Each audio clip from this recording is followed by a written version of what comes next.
What's going on, guys? Today I have a very exciting video for you. We are doing 5 stocks to watch in the month of March, and right now we have 3 stocks that you've seen on the channel before. I will link their videos down in the description because I'm only going to touch on them and I'm not going to go full in depth on all these stocks, but those 3, they'll be linked down below and you can check out the previous videos that I've done on them.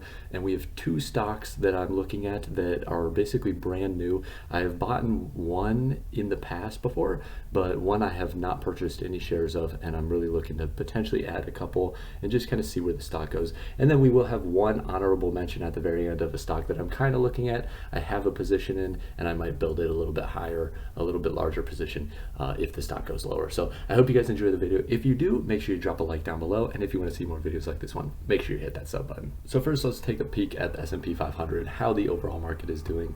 And obviously, as we've kind of all seen over the last few months, the market has been going down and down and down, and really it peaked out here in December, at the very end of December, around 477, and now we're all the way down to 432. So the last 6 months have kind of been rough. There's been a lot of volatility in the market that you can kind of see over even the last kind of year chart. All the way back in August, September, we had that pullback, and then everything ran up, had some volatility kind of throughout December, and then really the start of the new year has been just devastating. Had a very rough January, and then not much better so far kind of through February, and then into March we've kind of just opened up sideways, and we'll see how the month goes. I think as things kind of heat up a little bit more, we could see things trade sideways kind of for the month of March, and maybe kind of a little bit in the downward direction, but I don't really see us breaking too far below. Obviously there's a lot of bad news in the market right now, and if things escalate in Ukraine and Russia, then obviously you could see the market go even lower. But for right now, it seems kind of like a very isolated incident, and until more people either become involved or things kind of quiet down, you could either see things escalate or kind of pull back, depending on those 2 situations. So overall, yeah, a lot of choppiness in the market, but we'll see what March brings. The first stock that we have up here is Sofi Technologies, and I just made a video on Sofi, so if you haven't seen it, go check it out. And I talk about basically their recent earnings. The biggest thing that's coming and has kind of came to Sofi in the recent few months has been their bank charter. So they got their bank charter back late last year, and they've really just finally started implementing some of those changes that are going to affect the business. So they have started basically, and they haven't even released them. You can basically get just early kind of beta access to them and sign up to be one of the first kind of people to get into this segment of their business, and it's savings accounts and checking accounts. So up until this point, they've kind of gone through third-party vendors to kind of handle a lot of their money market accounts and whatnot. And now with the bank charter, they basically purchased a company, and now they have an official bank charter where they can have their own internal savings and checking accounts. And this is huge for the company, because basically, right, they used to only take a small margin of the business because they were basically third-party contracting this out. And now, as they take it under their own roof, their margin is going to be better. So overall, it should make them more profitable. In that video, we kind of talk about how they could get to profitability as early as like 2024, and potentially even sooner if they kind of push really hard to kind of get to profitability as interest rates increase, and basically reducing their debt load and other things like that. So overall, I really like the stock. Another big thing that we always touch on is there's a very interesting kind of chart pattern with Sofi Technologies. You see it go down to around this $15 mark, and then spike up to around $20, $22, $23, and then go down again around $14, $15, and then spike back up to around $22. And this last time, we've kind of seen it go down, and it almost looked like here, right, it hit that $15 kind of support, and it started to bounce. But then we had all the bad news that kind of came out throughout January, and then even more recent bad news, with interest rates, and then obviously everything going on in Eastern Europe. So a lot of kind of bad news right now, and I think you're getting basically a deeper discount. I think honestly, like a very even decent price would be $15, and you're 50% below that. Well, I guess not completely 50% below that, you're 33% below that, but you get my point. It's a very good discount. I believe that the stock is going to have kind of a lot of good upside over the next few years. So overall, a stock that I'm continuing to watch.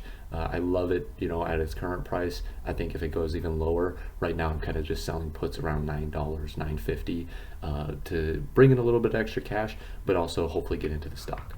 So in my opinion, these next two stocks are probably the easiest money out of this list. So I like to have a mix on here of basically more spec stocks, as well as stocks that are, you feel very confident that they are going to be headed in the direction, headed upward, and there's not really a whole lot of downside risk. And this is one of those stocks where I don't think there's a whole lot more of downside risk. We're actually approaching my cost basis. So at full disclosure, I do own SoFi, I do own Facebook, and then I do own the next stock that we're going to talk about here. But right now, I don't, like I said, we're getting close to my cost basis, and I've purchased all the way back since like 2018 on basically all the dips. So 2018, early 2020, those are kind of my two big purchases into Facebook stock. And their user base keeps growing. I mean, if you look at the last 5 years, right, they're back to $200, and we haven't seen levels like that until 2020. And basically back. So it's kind of crazy to even think that the stock is being priced how it was 2 years ago, when we know that there's more people who have been engaging on Facebook. I know a lot of people who over 2020, as they were all trapped inside, they wanted to stay reconnected, or basically either reconnect or stay connected with friends and family and people that they kind of lost touch with, and Facebook was the perfect platform for that. And a lot of those people, they're not deleting their Facebooks just because the world reopened up. They've built relationships with these people and they want to maintain them. So my dad is a perfect example of that. He's kind of gotten into it and really, like staying connected with all of his old friends, people that he used to work with, whatever it may be. So overall, Facebook, I think, is at a huge discount. You can almost, I could easily see the stock doubling from here. Over probably a few years. They obviously have a few things that they need to work on. They have a few kind of obstacles in their way right now, with iOS kind of changing of the app marketplace. But overall, I think they're in a great position. I think they have plenty of cash. People don't even talk about Oculus a whole lot. And this last Christmas, basically, I don't know how many people, but it's ridiculous how many people you saw buying Oculus and getting into basically virtual reality. So overall, I think there's a lot of positive with this stock, and I'm really excited for where it's going to go in the future. I am actually willing to buy it at this price below 200. I absolutely love it. So next up here we have Google, and like I said, Google is another one of those that I see as a very stable stock. I have a video out about it, basically explaining how their PE ratio is very low, and we didn't touch on this on Facebook, but Facebook also has a very low PE ratio. It's under 15, and Google is at 23. And for a company like Google that still has a decent amount of growth, they're not absolutely massive. I mean, they do have a $1.75 trillion market cap, but with that said, they still have a lot of kind of potential moving into the cloud space, expanding that business, and other kind of venues that they're getting into. Obviously, they're getting into phones, which could be, a win, or, could end up being a wash. But as of right now, I still think Google is a great stock. Their recent earnings were overall positive. They had pretty decent earnings and overall really good. And the stock kind of ran up on the back of it, but we've seen it since kind of pull back down. And really, I love this stock under $2,500, or sorry, not even under 2,500. I'd say in the 2,500s or less. So overall, I think that's a great price to purchase. My cost basis is actually significantly lower than that. I bought it in basically back in 2020 when it dipped, and I bought it at, I believe it's $1,064. So I bought it almost at the perfect bottom down here, and then I've kind of ridden it up. So I kind of hate averaging up, but honestly, with how much upside potential I see with Google, I wouldn't mind buying at this stock price, especially when it splits. I think it's right 20-for-1 split.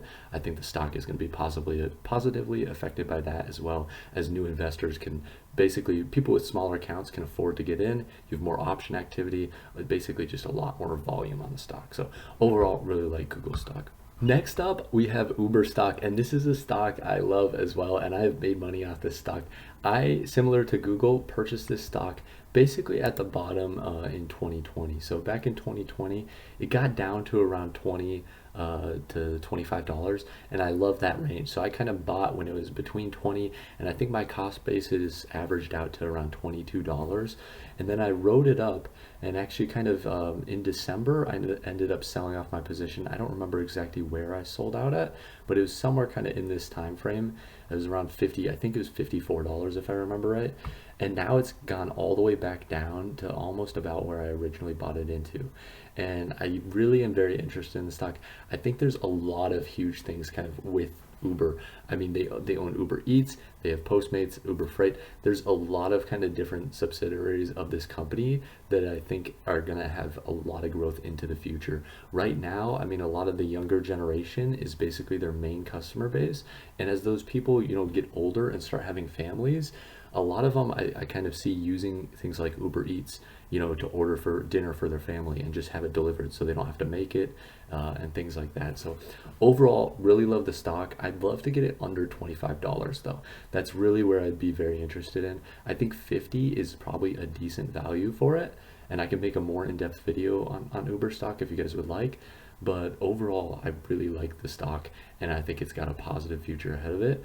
And we'll see where it goes, but I think 50 to $60 is not an unreasonable price for where the stock will be headed in the future. And the last stock we have up here is Palantir Technologies. So Palantir, I've been kind of doing a little bit of research on it, watching some YouTube videos, seeing kind of what everyone's opinion is on it and what kind of facts that I can find to actually back up some of these opinions. And the biggest thing kind of leading me towards Palantir and potentially purchasing some shares of it is I personally work in a business where the data is extremely important, and I see how important it is across basically all these industries, and especially in the industry that I'm in. And right now, there's nothing like what Palantir does in the industry. And I just think that over time, data and data-driven decisions are basically the biggest and most important things that are going to basically positively affect companies and overall what decisions they're making. So I see Palantir kind of being the front line for that. And right now, you're seeing the stock down massively. I mean, right, you've seen it run up to all the way to $30, and we're down to basically, right, $10 right now.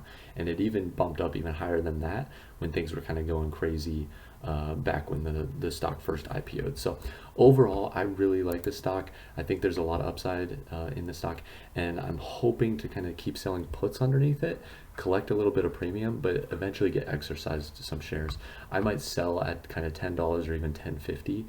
Just to collect a little premium and then potentially get into the stock if it falls a little bit more. So overall, I think it's a great stock into the future as well. And the last stock, as promised, is Hood stock. So this one I'm not super keen on adding a ton more to. I think it's the most speculative. I feel most confident about basically the rest of the stocks that I have in here. Robinhood, I think, has a very unique position where they can either basically get bought out by a much larger company who wants their younger base to basically market to, or they can kind of keep growing their platform. I think overall the platform is actually very, very good. I've thought even about going back to them. I was at Robinhood, but then ended up transitioning over to TD Ameritrade. Kind of started taking things a little bit more serious. But Robinhood, they've made a lot of kind of advancements. I love their options, how you can see their charting on there, and overall it's a very simplistic platform. And I think there's a lot of positives to it. I think as long as they keep growing and kind of keep the focus on growth and doing what's best for their customers, I think they'll be successful. So I'm interested in the stock, but we'll kind of see. I hope you guys, like I said, some of these stocks I do own. So Robinhood I own, Sofi I own, Google I own, Facebook I own. So those are all stocks I own. Uber I've owned in the past. Palantir I do not yet own. But overall, I hope you enjoyed the video. And if you did, make sure you drop a like down below. And if you want to see more videos like this one, make sure you hit that sub button. And as always, have a wonderful rest of your day.